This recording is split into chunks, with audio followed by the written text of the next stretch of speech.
Assalamualaikum warahmatullahi wabarakatuh. Pada video sebelumnya, saya sudah menyampaikan atau memaparkan beberapa cara dalam menyelesaikan limit fungsi trigonometri, yaitu ada cara substitusi, tabel, dan grafik.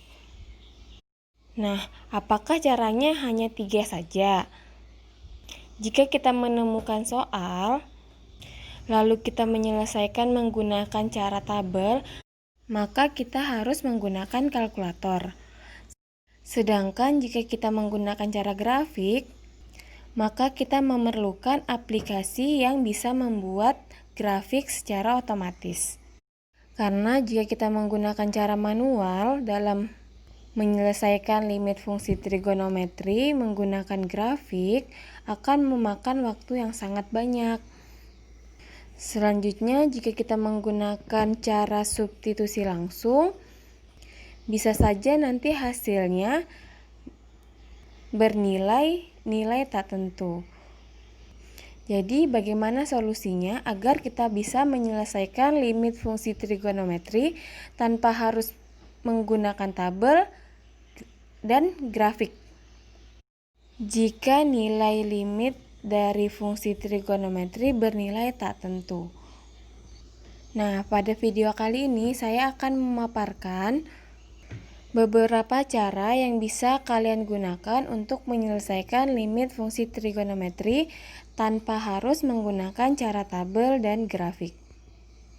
Sebelum saya memaparkan beberapa cara lain, saya ingin mengingatkan kembali kepada kalian sifat-sifat limit fungsi yang telah kalian pelajari di kelas 11.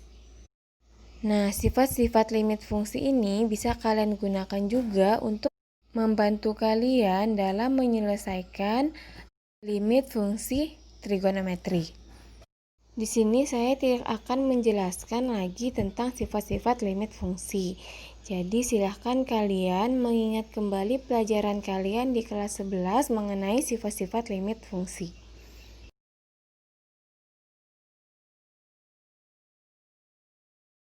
Nah, cara lain pertama adalah dengan cara faktorisasi atau dengan cara memfaktorkan. Kita langsung ke contoh. Misalnya kita ingin mencari nilai limit dari 1 kurang sin X per cos kuadrat X untuk X mendekati V per 2. Berapakah nilainya? Nah, untuk menyelesaikan soal ini kita harus menggunakan cara substitusi langsung dulu.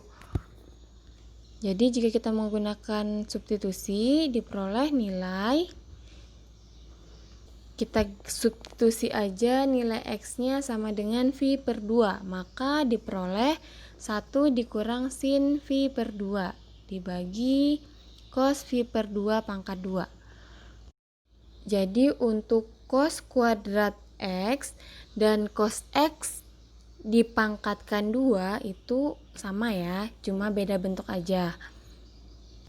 Duanya di sini maupun di sini sama aja, asalkan jangan lupa tanda kurungnya seperti ini kalau duanya ada di sini. Maka hasilnya adalah 1 dikurang sin V per 2. V per 2 adalah 180 dibagi 2 atau sama dengan sin 90. Sin 90 itu bernilai 1. Jadi untuk yang pembilang 1 dikurang 1 dibagi cos V per 2. V per 2 bernilai 90, cos 90 sama dengan 0. Makanya di sini 0 per 2. Sama dengan 1 dikurang 1, 0. 0 pangkat 2 tetap 0. Diperoleh 0 per 0. 0 per 0 adalah nilai tak tentu. Setelah kita menggunakan cara substitusi langsung dan menghasilkan nilai tertentu, barulah boleh kita menggunakan cara faktorisasi. Nah, untuk pembilang 1 dikurang sin X. Untuk penyebut cos kuadrat X. Kira-kira yang mana yang bisa kita faktorkan? Yang bisa kita faktorkan adalah cos kuadrat X menjadi 1 dikurang sin kuadrat X. Untuk pembilang kita tidak faktorkan. Untuk cos kuadrat X kita ubah menjadi 1 dikurang sin kuadrat X. Dapat dari mana 1 dikurang sin kuadrat X? Coba kalian ingat kembali tentang identitas trigonometri, yaitu jika ada sin kuadrat X ditambah cos kuadrat X itu bernilai 1. Maka untuk cos kuadrat X sama dengan 1 dikurang sin kuadrat X. Makanya nilai cos kuadrat X ini bisa kita ubah menjadi 1 dikurang sin kuadrat X. Apakah pemfaktorannya cukup sampai di sini aja? Coba deh kalau sampai sini nilai X-nya kalian substitusi lagi menjadi V/2. Pasti hasilnya akan menghasilkan 0/0 lagi atau nilai tak tentu. Maka salah satunya harus kita faktorkan. Karena yang di bawah yang kita ubah, maka yang di bawah juga kita faktorkan menjadi limit 1 dikurang sin X dibagi 1 tambah sin X dikali 1 dikurang sin X untuk X mendekati V/2. Kok bisa berubah menjadi seperti itu? Nah, kalian harus ingat sifat yang ini. Jika ada A kuadrat dikurang B kuadrat, maka itu hasilnya A tambah B dikali A dikurang B.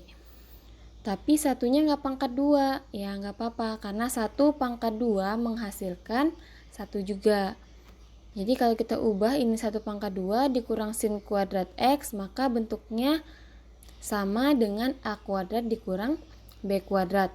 Maka satunya adalah A, sin X-nya adalah B. Makanya diperoleh 1 tambah sin X dikali 1 dikurang sin X. Sekarang kalian perhatikan untuk pembilang bernilai 1 dikurang sin X. Untuk penyebut ada juga nilai 1 dikurang sin X. Maka ini dapat membagi habis yang bernilai 1. Sehingga diperoleh 1/1 tambah sin X. Kalau sudah difaktorkan, sudah ada yang bisa membagi atau saling membagi, maka kita coba lagi untuk mensubstitusi nilai X sama dengan V/2. Maka akan diperoleh 1/1 tambah sin V/2 yang bernilai 1/1 tambah sin V/2 atau sin 90 bernilai 1. Maka hasilnya adalah 1/2. Jadi untuk limit 1 dikurang sin X per cos kuadrat X, untuk X mendekati V/2 bernilai 1/2. Jadi untuk cara faktorisasi ini kalian harus mengetahui identitas-identitas trigonometri. Tapi rumus identitas trigonometri kan banyak. Maka dari itu kalian harus sering-sering latihan soal.